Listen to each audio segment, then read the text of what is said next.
This video is sponsored by Established Titles.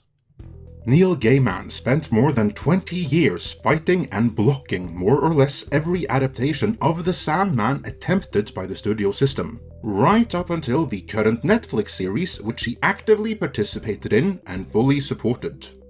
While the Season 1 scripts are remarkably faithful to the original comics, even things you may think were included to appease modern-day Hollywood sensibilities were there in the original stories.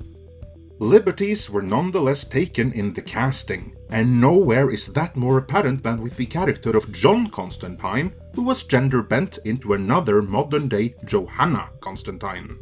Emphasis on another and modern-day Johanna Constantine, because The Sandman, both the comics and the Netflix series, also feature the original Johanna Constantine, an 18th century ancestor of John.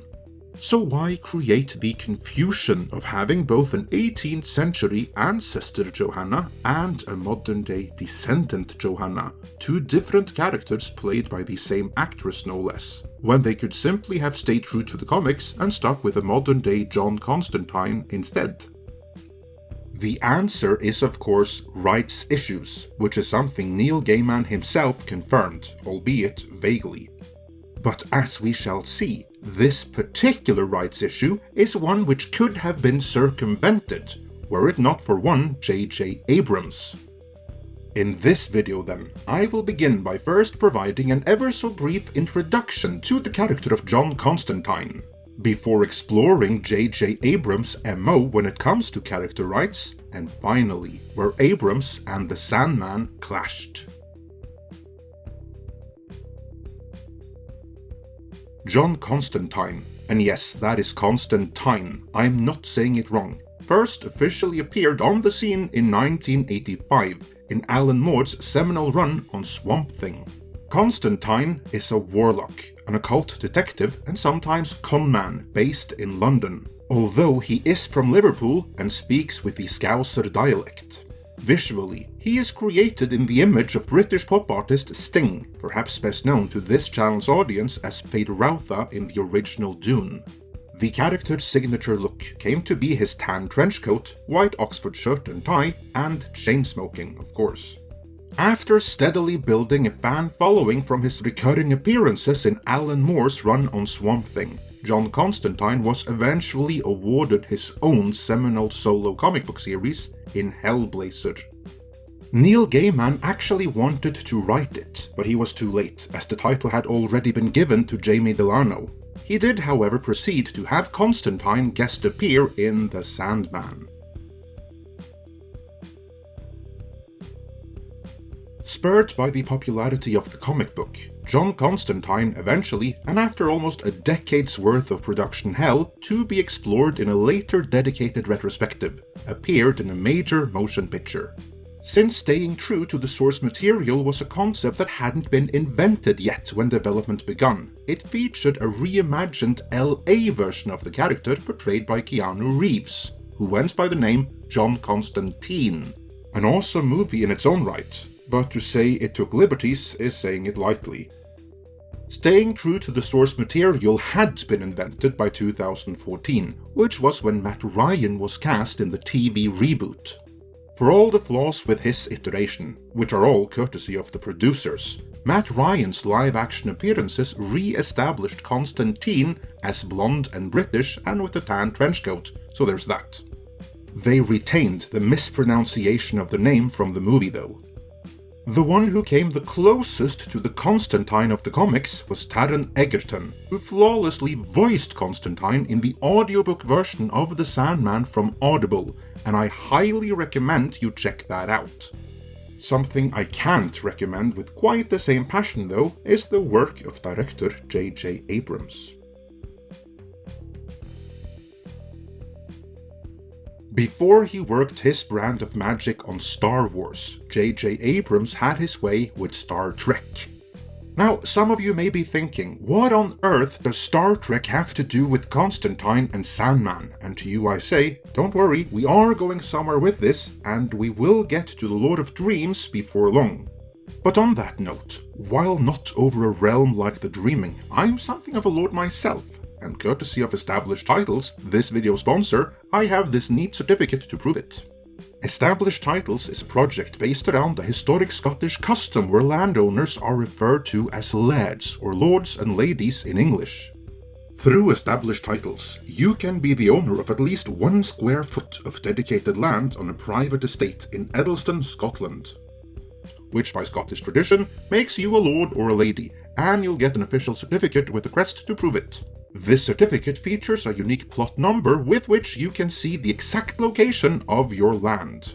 But there's more to it. To support worldwide reforestation efforts, Established Titles work with global charities One Tree Planted and Trees for the Future, so for every order, a tree will be planted. This is of course but a fun novelty, and it makes for a great gift. In places where prefixes are allowed in official documents, you may even be able to replace Mr. or Miss with Lord and Lady. Established Titles is for a limited time still running a big summer sale, and if you use our code ME10, you get an additional 10% off. Go to our link establishedtitles.com/ME10 to get your gifts now, link is in the description. And with that, back to Star Trek, which I am going somewhere with. To briefly summarize our earlier coverage, there have since the mid to late aughts been 2 distinct, legally separate versions of Star Trek. There is the original Star Trek, which includes everything made before 2005, and prior to CBS and Paramount recently remerging, this belonged to CBS. Then there was the alternate Star Trek, which covers everything made from the 2009 movie onwards, and this was licensed to Paramount and to J.J. Abrams' production company, Bad Robot.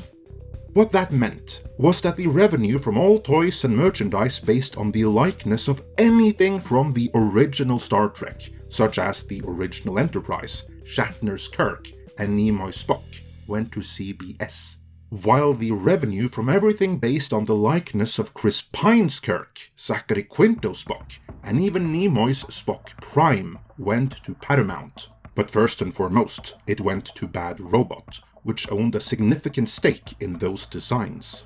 This is part of the Bad Robot modus operandi and business model. Do their own version of branded properties where they get a significant stake in all auxiliary revenue based on that Bad Robot version. On Star Trek though, the problem for Bad Robot was that those pesky audiences had a preference for the original merchandise and not J.J. Abrams' 25% different merch, which ended up collecting dust on shelves. In order to get rid of what he saw as a competing Star Trek, J.J. Abrams then requested that CBS kindly remove all of their original Star Trek merch from shelves everywhere, so that the Bad Robot Trek would be the only Trek.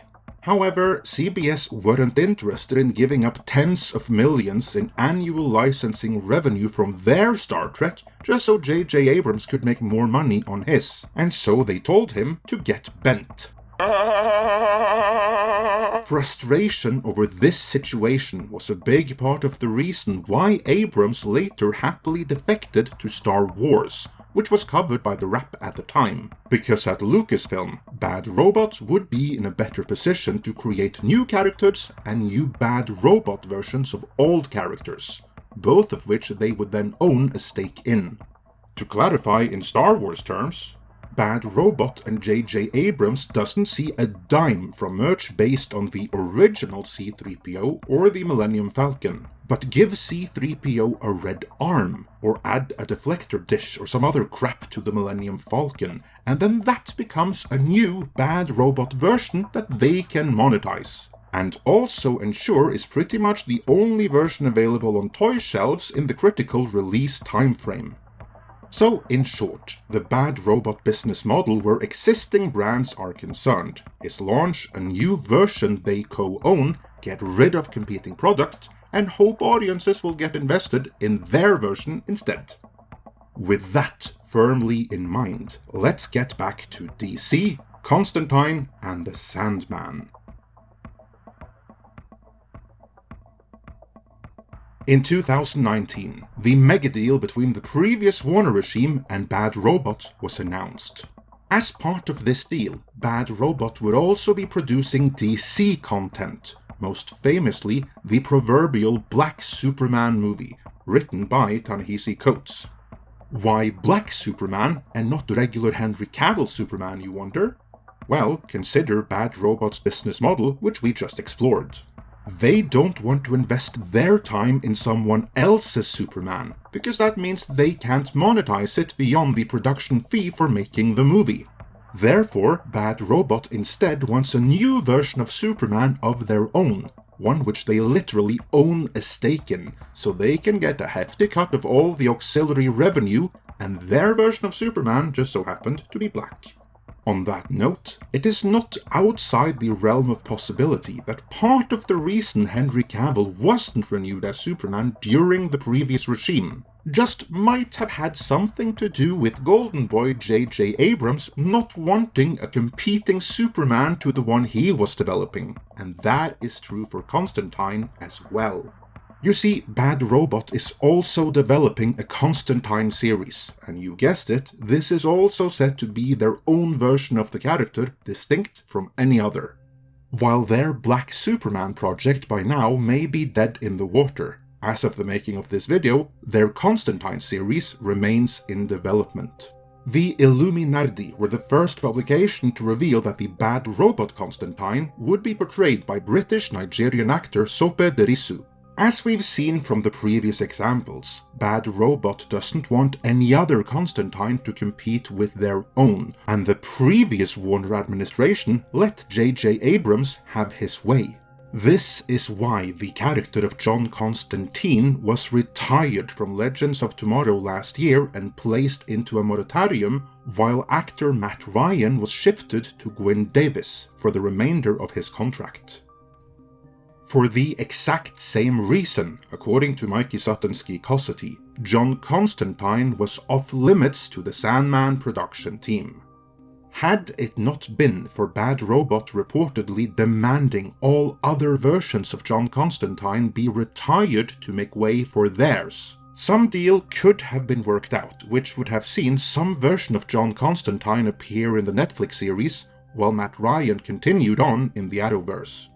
But once it was clear the option of using John Constantine was no longer on the table, the Sandman production crew made the creative decision to go with a modern version of Johanna Constantine instead.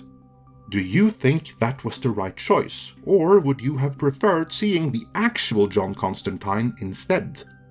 Let me know in the comments. And before you go, remember that Established Titles is running a big sale right now, and if you use the code ME10, you get an additional 10% off. Go to our link, establishedtitles.com/ME10 now. Link is in the description.